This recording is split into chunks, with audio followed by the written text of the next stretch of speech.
Hello बच्चों, good morning. मैं रंजीत कुमार आप सबको आर्या एकेडमी में वार्म वेलकम करता हूं। ये एक प्रीमियर इंस्टीट्यूट है जहां पे आप आईआईटी मेडिकल की तैयारी बहुत अच्छे से कर सकते हैं। आज हम लोग स्टार्ट करने वाले हैं क्लास 10th का एक बहुत ही इम्पॉर्टेंट चैप्टर और उसमें से एक इम्पॉर्टेंट टॉपिक जिसका नाम है impact of pH on our daily life. ठीक है, तो क्या इम्पैक्ट होता है हमारा, पीएच का इम्पैक्ट क्या होता है डेली लाइफ में, उसको आज हम लोग स्टार्ट करने वाले हैं। तो आइए शुरू करते हैं। तो देखो, पीएच जो होता है ना, पीएच एक बहुत ही इम्पॉर्टेंट रोल प्ले करता है हमारे एवरीडे लाइफ में। जैसे गास्ट्रिक जूस जो आपका प्रोड्यूस होता है स्टोमक के अंदर, ठीक है, वो हमारे फूड को डाइजेस्ट करने का काम करता है। तो जैसे देखो, यहाँ पे मैं लिख रहा हूँ topic impact of pH in our daily life. Daily life, तो क्या इम्पैक्ट होता है पीएच का इन आवर डेली लाइफ, उसको अभी हम लोग समझने वाले हैं। ठीक है, देखो सबसे पहला जो पीएच का जो इम्पैक्ट होता है, एक्चुअली जो हमारा स्टोमक होता है, स्टोमक जो होता है ये प्रोड्यूस करता है गैस्ट्रिक जूस।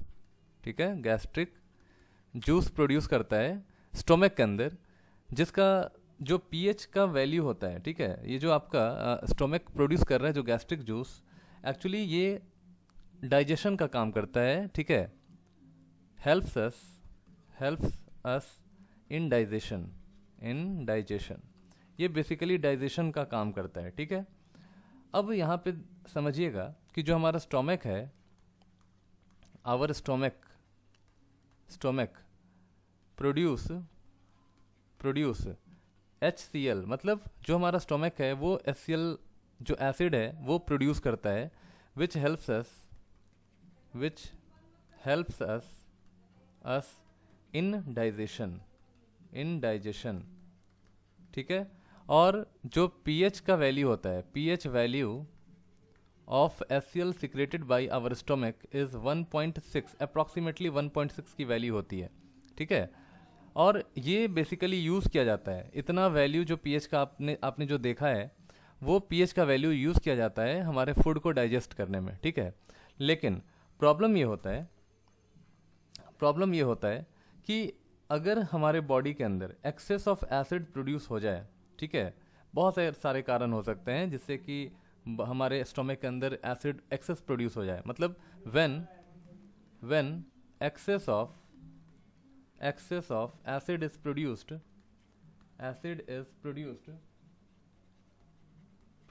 in our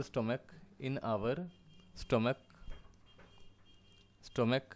ठीक है, तो क्या होता है, प्रॉब्लम कहाँ पे आता है, तो अगर एक्सेस ऑफ एसिड प्रोड्यूस हो गया हमारे स्टोमक में, ठीक है, इट लीड्स टू इनडाइजेशन।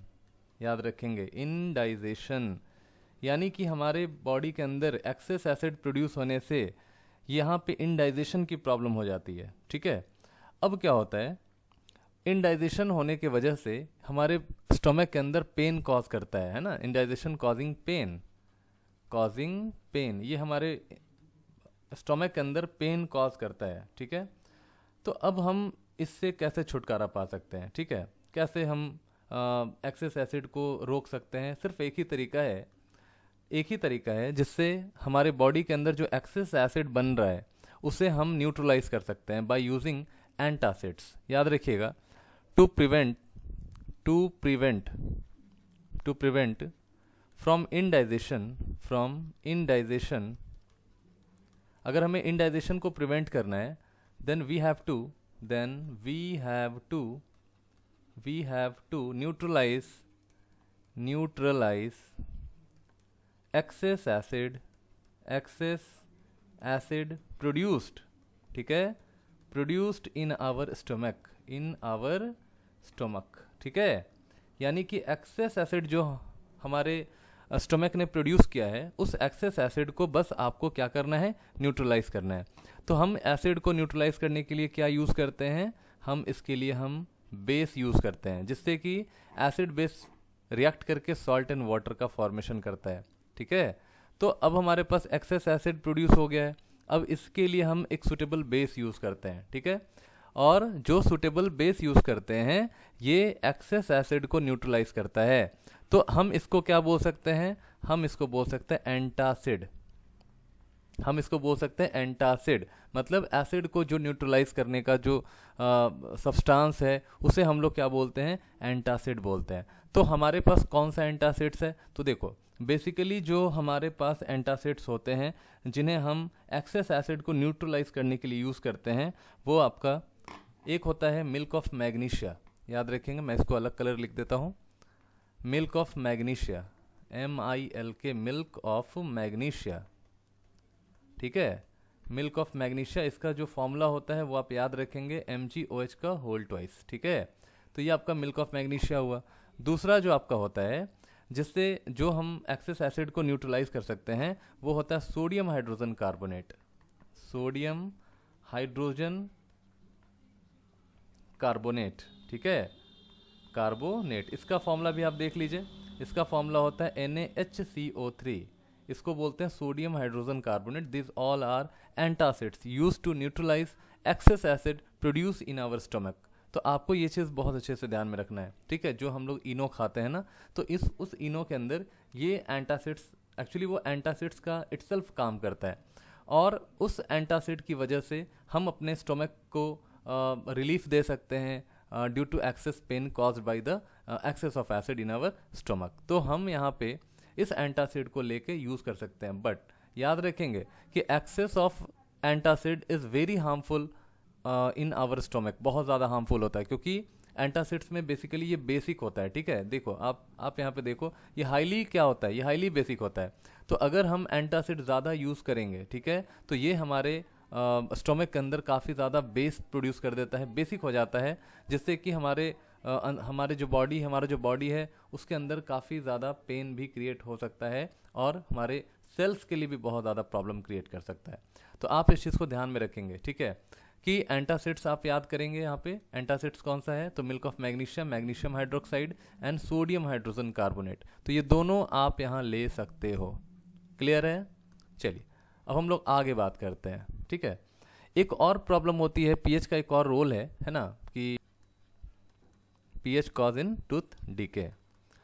अब जो दांतों के अंदर सड़न आ जाती है, ठीक है, या उसके अंदर कैविटीज आ जाती हैं, तो वो कैसे होता है और क्यों होता है उसे समझते हैं। ठीक है, तो देखो जब हम खाना खाते हैं, है ना, जब हम खाना खाते हैं तो क्या होता है कि जो बैक्टीरिया, जैसे मान लो हमारा ये फूड है, ठीक है, तो हमने खाना खाया और खाना जो हमारा डाइजेस्ट होता है, तो ठीक है, वो तो हम खाना खाते हैं, माउथ के होते हुए वो अंदर जाता है, स्टमक में जाता है, लेकिन माउथ में कुछ खाना फंस जाता है और वो जो आपका माउथ है उसके अंदर जो खाना फंसता है, बैक्टीरिया उसके ऊपर एक्ट कर देता है और वो बैक्टीरिया उस खाने को खाकर एक एसिड रिलीज करता है, ठीक है, जो हमारे टूथ के पीएच के वैल्यू को कम करता है। ठीक है, टूथ का भी एक अपना पीएच होता है और अगर टूथ का जो पीएच है, देखो पीएच जो हमारा होता है, पीएच जो हमारे टूथ के अंदर होता है वो हमारा क्या होता है, वो अप्रॉक्सीमेटली 5.5 के करीब होता है। ठीक है, ये हमारा पीएच वैल्यू है। अब ये पीएच अगर कम हो जाए तो क्या होगा, हमारा जो टिथ है, हमारे टिथ के ऊपर जो एनामेल है वो डीके होना शुरू हो जाएगा। ठीक है, तो इसको हम क्या करते हैं, इसको हम प्रिवेंट करते हैं। ठीक है, तो अगर देखो यहाँ पे क्या होता है कि जो टूथ डीके है, टूथ डीके विल स्टार्ट, ये कब स्टार्ट होता है, will start when pH of mouth या सलाइवा, पीएच ऑफ माउथ, ठीक है, डिक्रीजेस फ्रॉम 5.5, यानी कि 5.5 से अगर यहाँ पे पीएच कम हो जाए तो टूथ डीके स्टार्ट हो जाएगा और फिर हमारी दांतों का सड़न, चाहे कैविटीज, ये सब प्रॉब्लम हो जाता है। ठीक है, तो अब देखिए यहाँ पे क्या होता है, इसको समझने का कोशिश करना है कि food remain in our mouth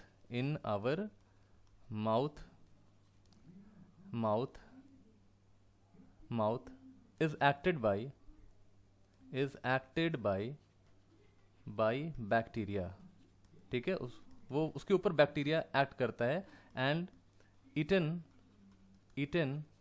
that food, और वो क्या करता है, उस फूड को खाना शुरू कर देता है, ठीक है। And this bacteria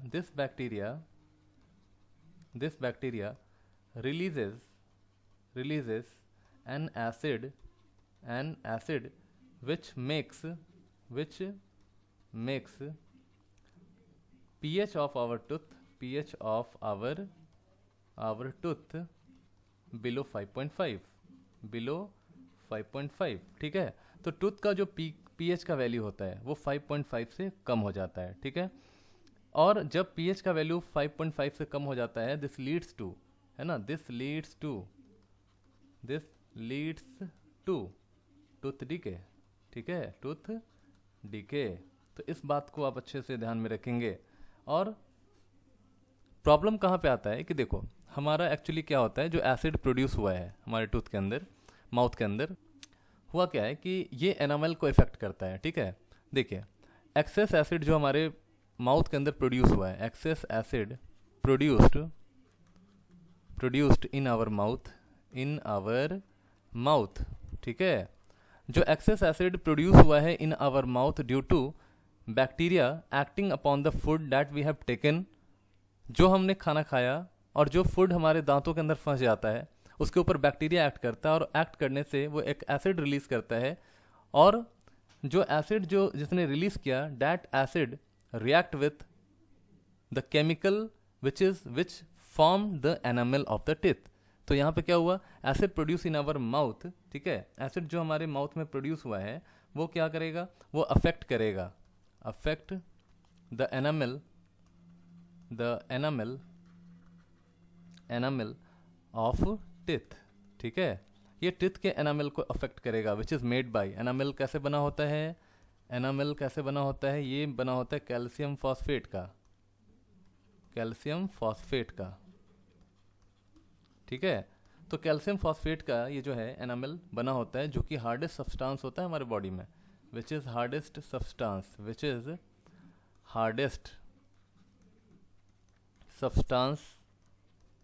substance in our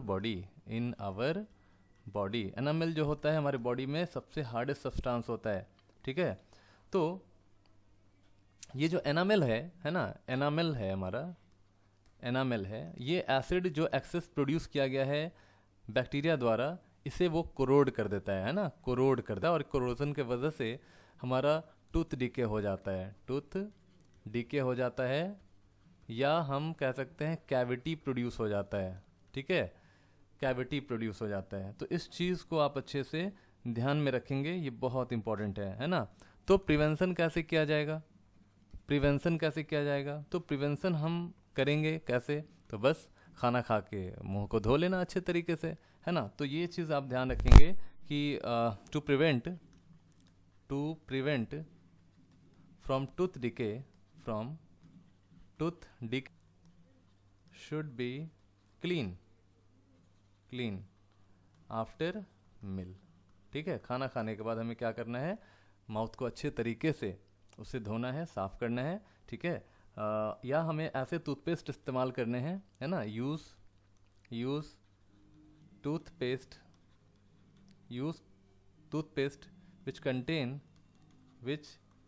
contain base, ठीक है। क्योंकि टूथ डीके होता है, क्योंकि एसिड आपका प्रोड्यूस होता है जो टूथ डीके करता है। लेकिन हम ऐसे टूथपेस्ट को यूज़ करें जिसके अंदर बेस अच्छा होता है, अच्छा बेस होता है, जो एक्सेस ऑफ एसिड को न्यूट्रलाइज करता है ना। जैसे आप रात में खाना खा लीजिएगा, अगर माउथ को साफ़ नहीं कीजिएगा तो क्या होगा, सुबह जब उठते हो तो एक स्मेल होता है, वो एसिड जो प्रोड्यूस हुआ है ना, उसका स्मेल होता है। तो हम लोग क्या करते हैं, टूथब्रश करते हैं, है ना। तो हम लोग जब टूथब्रश करते हैं तो क्या होता है, वो पेस्ट के अंदर जो एक्सेस ऑफ बेस है वो एक्सेस ऑफ एसिड को न्यूट्रलाइज करता है, और हमारा जो दांत है उसके अंदर, उसके दांतों से जो स्मेल है वो ख़त्म होने लगता है, ठीक है। तो इस चीज़ को आप याद रखेंगे, ये बहुत ही इंपॉर्टेंट है। इसीलिए टॉफ़ीज़, आइसक्रीम्स, चॉकलेट्स, ये सब जितने भी हैं, ये सब क्या करते हैं, ये टूथ डीके का काम करते हैं। तो इन सब आदतों से बचना चाहिए, और जितना हो सके कम से कम हमें इस्तेमाल करना चाहिए, ये बहुत ही इंपॉर्टेंट है ना। Use toothpaste which contain base, use toothpaste which contain base, है ना। It neutralise neutralise acid produced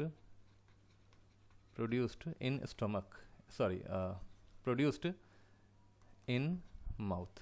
ठीक है, तो इस चीज़ को आप अच्छे से ध्यान में रखेंगे, ये भी बहुत इंपॉर्टेंट है ना। अब देखिए, अब एक और चीज़ आप समझ लीजिए यहाँ पे, है ना, पीएच का तीसरा जो इम्पैक्ट है आपका, है ना, पीएच जो है, पीएच इम्पैक्ट ऑन सॉइल। ठीक है, देखिए होता क्या है कि जो सॉइल का पीएच होता है, ठीक है, वो आप ध्यान में रखेंगे, ये नॉर्मली 7 होता है। PH of soil is normally 7, मतलब 7 होता है पीएच सॉइल का। और अगर सॉइल ज़्यादा एसिडिक हो जाए, इफ सॉइल इज एसिडिक, अगर सॉइल आपका एसिडिक हो जाए तो पीएच आपका 7 से कम होने लगेगा। और ये क्यों होता है, तो इसको भी समझने का कोशिश करना है कि पीएच का जो वैल्यू होता है, ठीक है, अगर मान लो 7 से कम हो जाएगा, ठीक है, 7 से कम होने का जो रीज़न है वो कई सारे हो सकते हैं, जैसे आपका एसिड रेन होता है। मोस्टली आपका एसिड रेन जो होता है वो हमारे सॉइल के पीएच को रिड्यूस करते हैं, ठीक है, सॉइल का पीएच हमारा 7 से कम हो जाता है। ऐसा क्यों होता है, रीज़न क्या है, देखो, रीज़न जो होता है सबसे पहला जो आप रीज़न देखो, तो एक तो हमारा एसिड रेन होता है, ठीक है, एसिड रेन हमारा रीज़न होता है, और ये बहुत बड़ा रीज़न है जिसमें सॉइल हमारा जो है वो एसिडिक हो जाता है, ठीक है। दूसरा जो रीज़न होता है वो यूज़ ऑफ फर्टिलाइज़र्स, ठीक है। तो फर्टिलाइज़र्स का यूज़ भी जो है ना, ये सॉइल के एसिड को हार्म करता है, सॉइल को एसिडिक बनाता है और सॉइल के फर्टिलिटी को कम करता है। तो ये सब जितना भी है ये डिग्रेड करता है या डिक्रीज करता है, डिक्रीजेज सॉइल फर्टिलिटी, ठीक है। तो सॉइल फर्टिलिटी को ये क्या करता है, ये डिक्रीज करता है, ठीक है। केमिकल्स बहुत कम यूज़ करने होंगे, है ना, सॉइल के फर्टिलिटी को अगर मेंटेन रखना है, सही है। चलिए, अब इसका प्रिवेंशन हम देख रहे हैं। अब इसको प्रिवेंट कैसे करेंगे हम लोग, प्रिवेंशन। तो प्रिवेंशन करने के लिए चूंकि एसिडिक हो चुका है तो हमें क्या करना है, इस एसिडिक सॉल्यूशन को किसी बेस के साथ हमें ट्रीट करना है, ठीक है, और इसको न्यूट्रलाइज कर दीजिए। इसे आप क्या करेंगे, न्यूट्रलाइज करेंगे, ठीक है ना। तो देखो, जैसे मान लो आपने क्विक लाइम यूज़ किया, कैल्शियम ऑक्साइड, ठीक है, तो कैल्शियम ऑक्साइड या सेलेक्ट लाइम आपने यूज़ किया, कैल्शियम हाइड्रोक्साइड यूज़ किया, ठीक है। तो ये सब जो है ना, ये क्या करता है, या बेसिकली कैल्शियम कार्बोनेट यूज़ करते हैं हम लोग। तो ये सब क्या करता है, ये सॉइल के एसिडिटी को मेंटेन रखता है, ठीक है। सॉइल का जो पीएच है, उसे क्या करता है, ये मेंटेन रखता है, ठीक है। And farmers should use lime in his field, ठीक है, in his field when soil is too acidic, जब आपका सॉइल जो है ना, when soil is too acidic, तो सॉइल अगर बहुत ज़्यादा एसिडिक हो जाए तो हमें यूज़ करना चाहिए लाइम, या तो आप चॉक यूज़ कीजिए, सेलेक्ट लाइम यूज़ कीजिए। इन सब चीज़ों को जो कि बेसिक हो उसको हम लोग को क्या करना है, यूज़ करना है, उसको आप बहुत अच्छे से ध्यान में रखेंगे, ठीक है। एक्वेटिक लाइफ,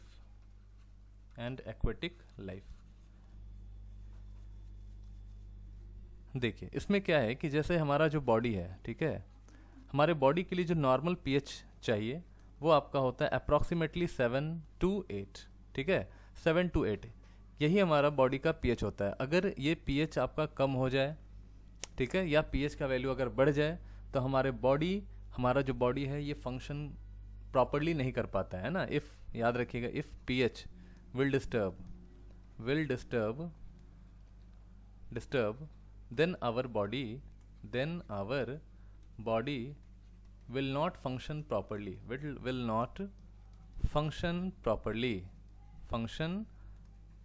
properly, ठीक है। तो इस चीज़ को भी आप ध्यान रखेंगे, हमारे बॉडी का जो पीएच है वो 7 to 8, अप्रॉक्सीमेटली 7 to 7.8 के करीब होता है।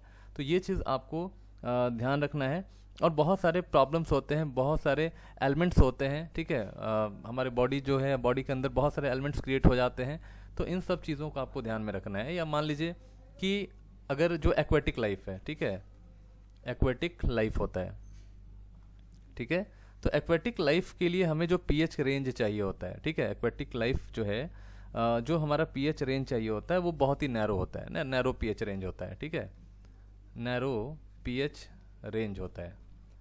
अब यहाँ पे क्या होगा कि जैसे मान लो जो एसिड रेन होता है, अगर वो एक्सेस एसिड रेन होता है जिसका पीएच अप्रॉक्सीमेटली मान लीजिए ये करीब करीब 5.6 के आसपास होता है, तो एसिड रेन अगर एक्सेस फॉल कर रहा है, ठीक है, ये क्या करेगा, ये एक्वेटिक लाइफ जो हमारा पानी है जिसमें वो एक्वेटिक लाइफ सरवाइव कर रहा है, उस चीज़ को ये क्या करता है, उस चीज़ के पीएच को बढ़ा देता है, ठीक है। पीएच को बढ़ाने का मतलब 5.6 और कम कर देना, है ना।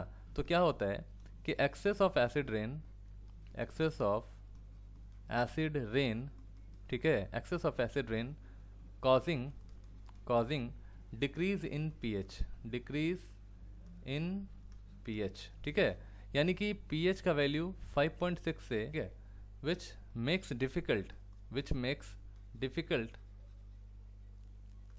Difficult for survival of aquatic life, ठीक है, यानी एक्वेटिक लाइफ के सर्वाइवल को काफ़ी ज़्यादा हार्म पहुंचाएगा या उसके लाइफ को काफ़ी ज़्यादा डिफ़िकल्ट कर देता है। तो इसीलिए आप ध्यान में रखेंगे यहाँ पे कि जो एसिड रेन होता है, ठीक है, वो एक्सेस अगर अमाउंट में ये आपका जो एसिड रेन है वो अगर फॉल करता है तो ये एक्वेटिक लाइफ को काफ़ी ज़्यादा डिस्टर्ब करता है। इसीलिए हम क्या करते हैं, इसको प्रिवेंट करने के लिए, देखो एसिड को न्यूट्रलाइज करने के लिए हमें क्या चाहिए, हमें बेस चाहिए होता है ना, फॉर न्यूट्रलाइजेशन। तो हम यहाँ पे क्या करते हैं, हम यहाँ पे जो लेक होता है हमारा, एसिडिक लेक होता है, जो लेक हमारा एसिडिक हो चुका है ना, एसिडिक लेक के लिए हम लोग इसमें कैल्शियम कार्बोनेट यूज़ करते हैं। जनरली आप देखे होंगे कि लेक्स वगैरह में कैल्शियम कार्बोनेट हम यूज़ करते हैं, डालते हैं, जिससे कि ये क्या करता है, इस जो एक्सेस एसिडिक जो लेक है उसको ये क्या करता है, न्यूट्रलाइज करने का काम करता है, ठीक है। तो ये चीज़ आप बहुत अच्छे से आप ध्यान में रखेंगे, जिससे कि जो हमारा एसिड एक्सेस प्रोड्यूस हो रहा है उसको बेसिकली ये क्या करता है, न्यूट्रलाइज करता है, ठीक है। तो इस चीज़ को आप बहुत अच्छे से ध्यान से समझ लीजिए, और जितने भी पॉइंट्स मैंने आपको डिस्कस किए हैं वो पॉइंट्स आपको एकदम बिल्कुल याद हो जाने चाहिए आपके एग्ज़ाम से पहले। और ये बहुत ही इंपॉर्टेंट वीडियो है, इससे काफ़ी सारे सवाल पूछे जाते हैं 1 नंबर में, ज़्यादातर इससे क्वेश्चन आपको 1 नंबर में पूछा जाता है, आपको पीएच रेंज पूछा जाता है, इम्पैक्ट पूछा जाता है। तो अगर आप एक बार इस वीडियो को अच्छे से देख भी लेंगे, अगर 2-3 बार रिपीट करके, लेकिन जब भी वीडियो देखिए तो पूरा देखिए, जिससे कि आपको पूरा समझ में आए, ठीक है। अगर कभी स्किप करके देखिएगा, आधा देखिएगा, तो उससे कोई फ़ायदा आपको होने वाला नहीं है, उल्टा आपका रिजल्ट ख़राब हो सकता है, ठीक है। तो वीडियो को प्रॉपरली ये पूरा देखिए, अगर आप वीडियो को पूरा देखते हैं तब आपको जाकर चीज़ें समझ में आती हैं, है ना। Thank you, wish you all the best. Next video में बात करूँगा आपसे सॉल्ट्स के ऊपर। थैंक यू, जय हिंद।